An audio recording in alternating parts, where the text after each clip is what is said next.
मित्रांनो, स्वागत आहे तुमचं क्विक इन्फो मराठीमध्ये. आजच्या व्हिडिओमध्ये तुम्हाला सांगणार आहे, जर तुमचा राशन कार्ड नंबर तुम्हाला माहीत नसेल तर अगदी सोप्या पद्धतीमध्ये तुम्ही कसं फाइंड आउट करू शकता. तुम्हाला गुगल प्ले स्टोअरमध्ये यायचं आहे. गुगल प्ले स्टोअरमध्ये आल्याच्यानंतर तुम्हाला सर्च बारमध्ये सर्च करायचं आहे मेरा राशन सर्च केल्याच्यानंतर तुम्हाला तो ॲप्लिकेशन इन्स्टॉल करून घ्यायचं आहे. हे बघा, मी इन्स्टॉल करत आहे. इन्स्टॉल केल्याच्यानंतर ओपन करायचं आहे. ओपन केल्याच्यानंतर तुम्हाला ॲप्लिकेशनचा असा इंटरफेस येईल. तुम्हाला सर्व परमिशन तुम्हाला अलाउ करायचे आहेत.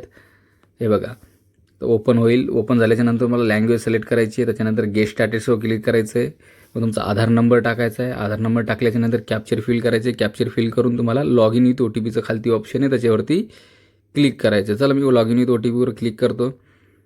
लॉग इन विथ OTPवर क्लिक केल्याच्यानंतर तुमच्या आधार कार्डला जो रजिस्टर मोबाईल आहे, लिंक नंबर आहे, त्याच्यावरती एक OTP जाईल. OTP गेल्याच्यानंतर इथं OTP टाकायचं आहे. त्याच्यानंतर व्हेरीफाय OTPवर क्लिक करायचं आहे. त्याच्यानंतर मग क्रिएट पिनचं ऑप्शन येईल, त्याला स्किप करा. हे परमिशन अलाउ करा. परमिशन अलाउ केल्याच्यानंतर बघा, तुमचा समोरच तुम्हाला तुमचा राशन कार्ड नंबर दिसेल. तर अशाच पद्धतीने तुमचा राशन कार्ड नंबर तुम्ही